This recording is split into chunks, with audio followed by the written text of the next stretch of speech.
So, hello fellow banknote collectors, and in this video we have some German banknotes. Now these are quite a nice series and also very inexpensive. So most of these ones you'll probably be paying in high grade for conditions like these between $5 and $15. This low value banknote, so this is a 5 mark from 1917, so 104 years old in 2025. And these are a very well designed banknote.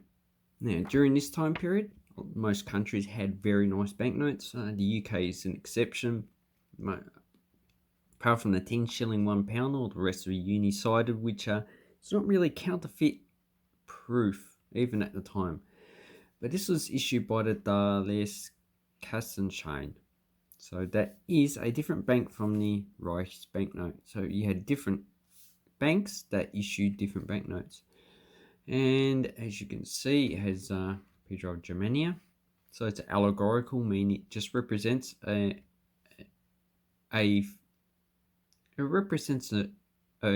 feeling, a country or something like that, but it's not anyone in particular. And these ones have no watermark, although the other German banknotes do have watermarks. So watermarks have been around since the 1850s. They originally used them on stamps and then they changed them to banknotes as well. And as you can see, this has 6 different signatures. And on the back, look, this looks really beautiful. You've got black and green. So you got dark colors as well as some light colors. And this is one of my favorite banknotes. Not the favorite. I don't have the favorite because there's just too many banknotes. So this one in this condition is probably about $10. So look it up.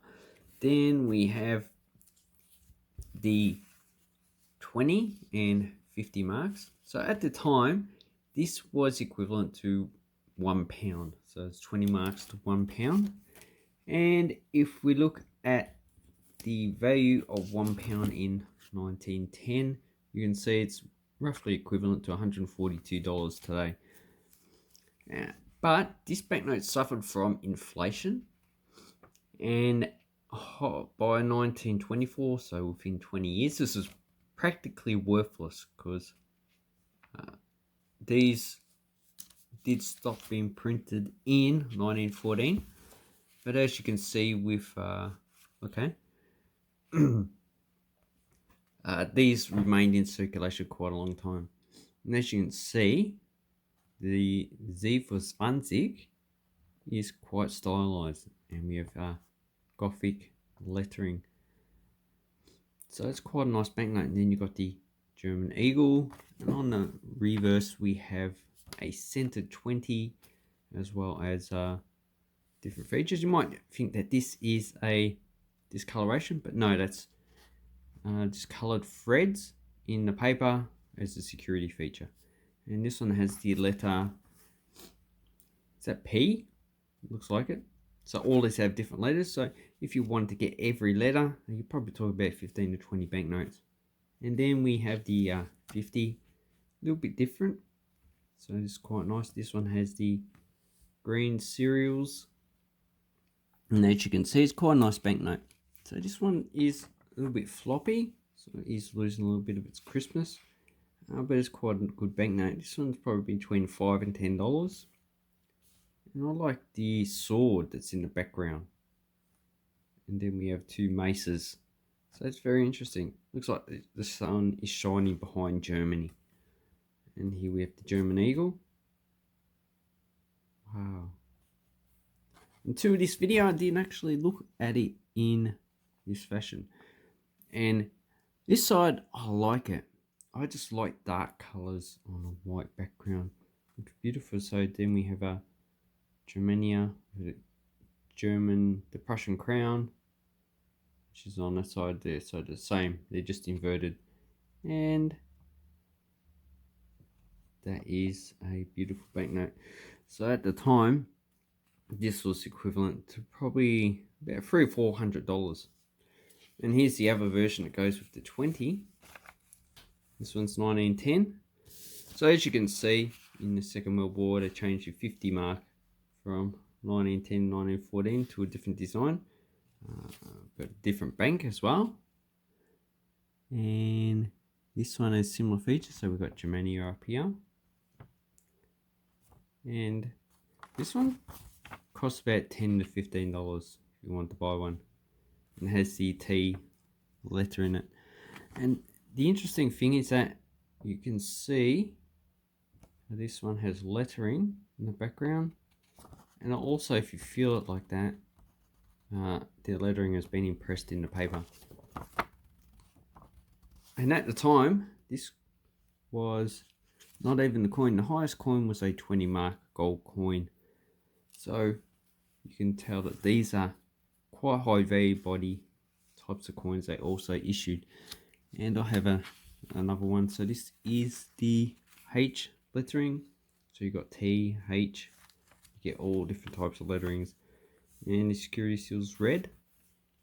Then we have the 100 mark. So at the time, so this was about $700 in value. And you've got different varieties. So these ones cost about $10 each. So we've got the red seal and red serial numbers.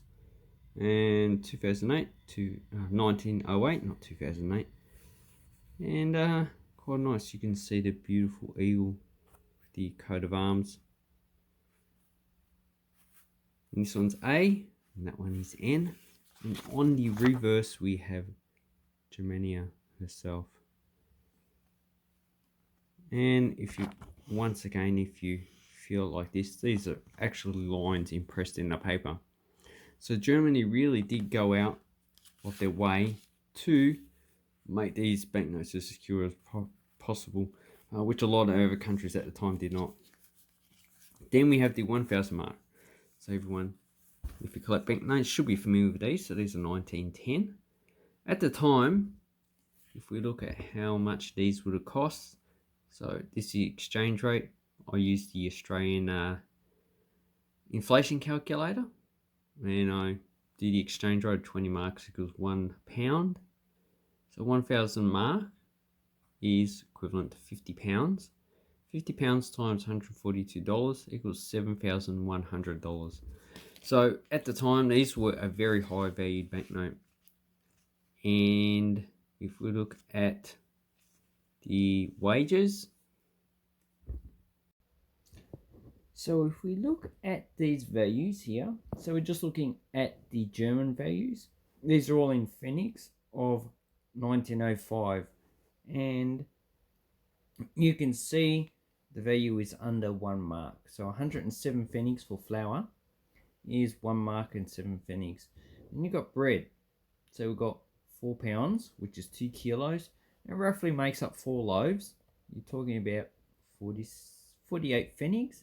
So per loaf of half a kilo, which would be 1 pound, we're talking about 12 Pfennigs. So, you know, quite a low value when you compare it to currency now. But when you, in overall, compared to silver and gold, it's pretty much the same value. Then you got lamb per pound, so per half a kilo, 65.5 Pfennigs. Pork, bacon, cheese, margarine, so half a kilo. So if you buy a half a kilo tub, talk about 70 Pfennigs.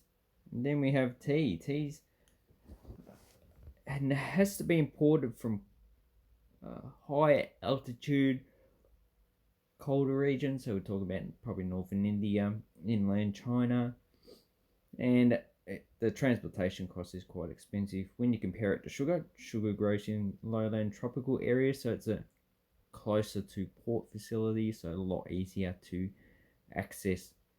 And sugar we got per pound, 20 Pfennigs, and tea is 10 times that, 2 marks and 31 Pfennigs. Tea is very expensive, and it doesn't have coffee. That would be interesting to compare it with coffee. Well, actually, it does down below, which is 93 Pfennigs. So coffee is a lot cheaper. It grows in similar conditions as the sugar. So that would have also been imported, but it's also more popular. And so compared to the banknotes, here we have the wages per year, so nominal wages in marks. What we're looking at is just in 1905 for Germany. You can compare it to the UK, and also you got 1937, but that's in Reichsmarks, so that's a different currency in itself, and it had a different value.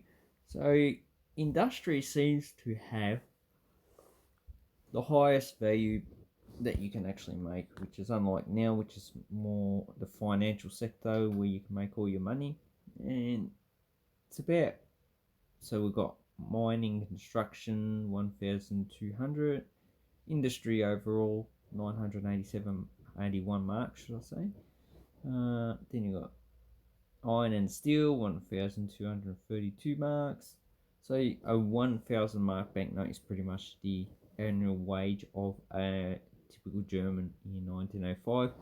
And in 1910, the conditions pretty much had not changed, so the values probably would have been the same. Furniture, 1,005 marks, and you got military, 1,606 marks.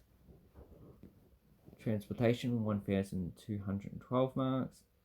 Distribution, 853 marks. And government, so the government compared to the UK, in the government in the UK only £64, but in Germany you're talking about 2,133 marks. So at the time period it would have been good to go into government and not in business, because you would have made more money in government. But in the UK you would have made more money in business than in the government. So that is what £1,000, what should I say, 1,000 marks in 1910 was valued at. So as you can see, this 1,000 mark banknote is pretty much equivalent to a year's wage for a worker. Obviously, workers would not have ever come across these because it's just too much money, especially if they're paid weekly or monthly. And here is the E in ein, 1,000, very stylized. So these are very well designed. A lot better design if you run your finger across it. The lines as well are also impressed. They're also printed as well. So that is a very well designed banknote. And on the back we have the German eagle again, allegorical features of Germany. So these cost between $10 and $20 to buy per banknote. Obviously these ones have been folded, so they would have folded these like that if you wanted to put in a wallet.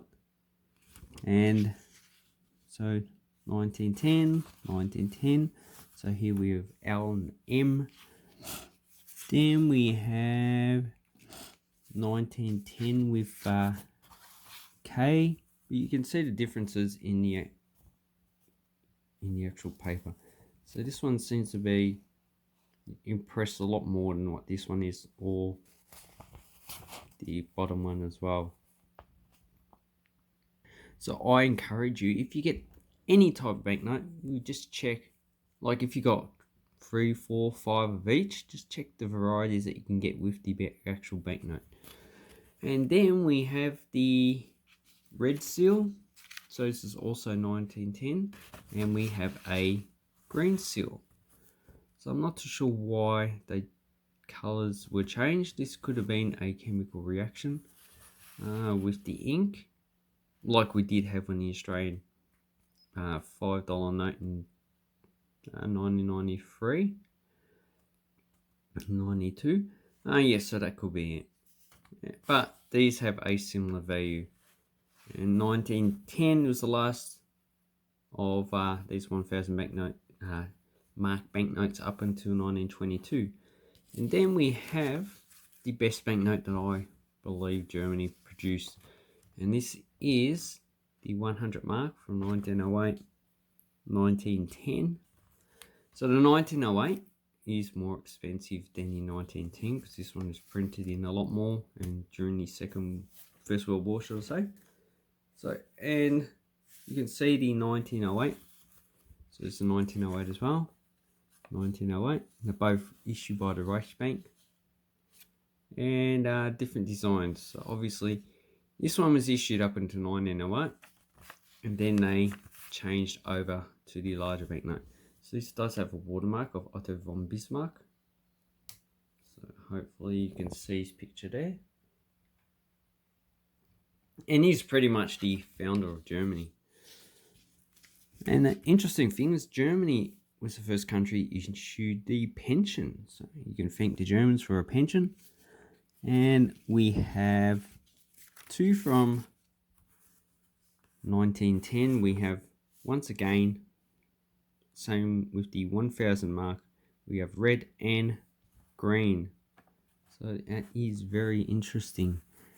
Yeah, but the most interesting feature of this banknote is the back. Look at that. I can't remember what the German is. It's the Fleet banknote.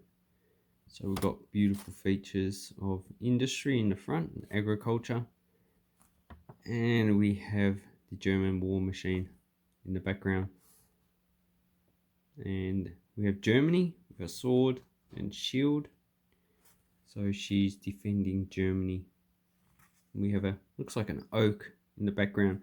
So oak represents the old pagan religion because they generally had a sacred oak tree which they used as like a shrine, and they done various things around it, which the Christians so famously destroyed in I can't remember where we probably in Saxony, which is very interesting. So that's what that tree represents, the German pagan religion, even though at the time Germany was pretty much Catholic and Protestant, so Christian. Anyway, that's a nice banknote. So if you want to get any of these, I'll leave a link down below. And I'd like to say thank you very much for watching my video. Hope it inspires you to go and purchase some German banknotes, because they are a very interesting series. And have an awesome coin and banknote collecting time. Thank you and goodbye.